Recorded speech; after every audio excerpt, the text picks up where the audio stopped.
തേങ്ങ അരക്കാതെ നമുക്കൊരു അടിപൊളി മീൻ കറി ഉണ്ടാക്കാം. അതിനായിട്ട് ചട്ടി അടുപ്പത്ത് വെച്ച് ചൂടായി വരുമ്പോൾ അതിലേക്ക് വെളിച്ചെണ്ണ ഒഴിച്ച് കടുക് പൊട്ടിച്ച് ഉലുവയിട്ട് അതിലേക്ക് വെളുത്തുള്ളി ഇഞ്ചി നീളത്തിലരിഞ്ഞത് ചേർത്ത് നന്നായിട്ടൊന്ന് ഇളക്കി കൊടുക്കുക. അതിലേക്ക് ചെറുള്ളി അരിഞ്ഞതും കുറച്ച് കറിവേപ്പിലയും കൂടി ചേർത്ത് നന്നായിട്ട് നമുക്കൊന്ന് മൂപ്പിച്ചെടുക്കാം.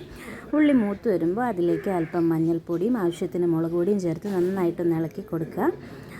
ഇതിലേക്ക് ഒരു വലിയ തക്കാളി അടിച്ചതും ചേർത്ത് നന്നായിട്ട് നമുക്കൊന്ന് ഇളക്കി കൊടുക്കുക. തക്കാളിയുടെ പച്ചമണം മാറി വരുമ്പോൾ ഇതിലേക്ക് ആവശ്യമായ വെള്ളം നമുക്ക് ചേർത്ത് കൊടുക്കണം. അതിനായിട്ട് കുടംപുളി ഇട്ട് തിളപ്പിച്ച് ആവശ്യത്തിനുള്ള വെള്ളം നമുക്ക് ആദ്യമേ തിളപ്പിച്ച് വയ്ക്കുക. അത് നമുക്ക് ഒഴിച്ചു കൊടുക്കാം.